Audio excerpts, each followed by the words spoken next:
Alors, le contexte historique. Le contexte historique, qu'est-ce qu'on veut dire par un contexte historique? Ça veut dire les circonstances historiques qui ont poussé l'auteur à écrire cette œuvre.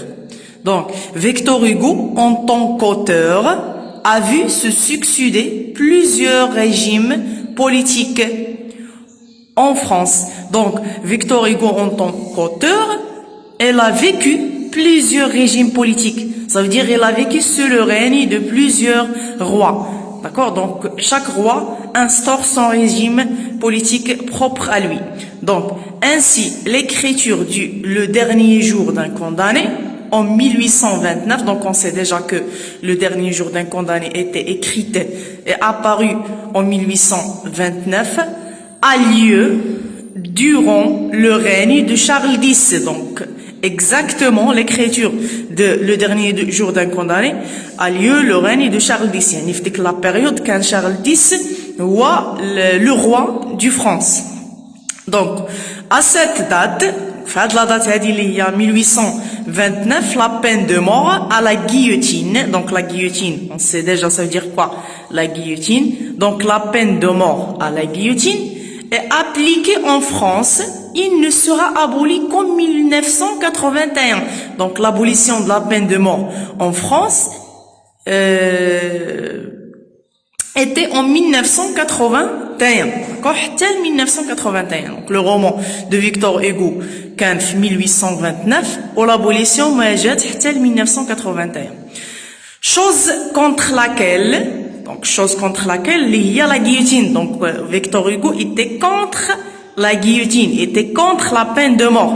Donc chose contre laquelle Victor Hugo va se révolter par le biais de deux œuvres principalement. Donc, Victor Hugo a décidé de se révolter. D'accord? Il tourne les choses qu'il n'accepte déjà pas. Donc, à savoir la guillotine et la peine de mort. Donc, il a essayé de se révolter par le biais. Donc, en utilisant quoi? Il va se révolter. De quelle manière? En tant qu'écrivain.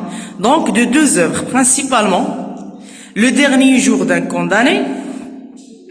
Donc, Le dernier jour d'un condamné, l'œuvre, les Kanqaraou d'Aba, qu'elle décide d'écrire après avoir assisté à plusieurs exécutions. Donc, pourquoi Victor Hugo a décidé d'écrire Le dernier jour d'un condamné? Parce qu'il a assisté dans cette période à plusieurs exécutions.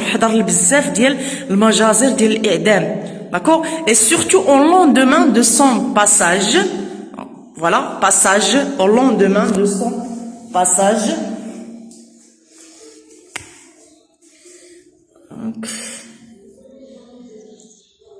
Devant l'hôtel de ville. Donc, l'hôtel de ville, on sait déjà.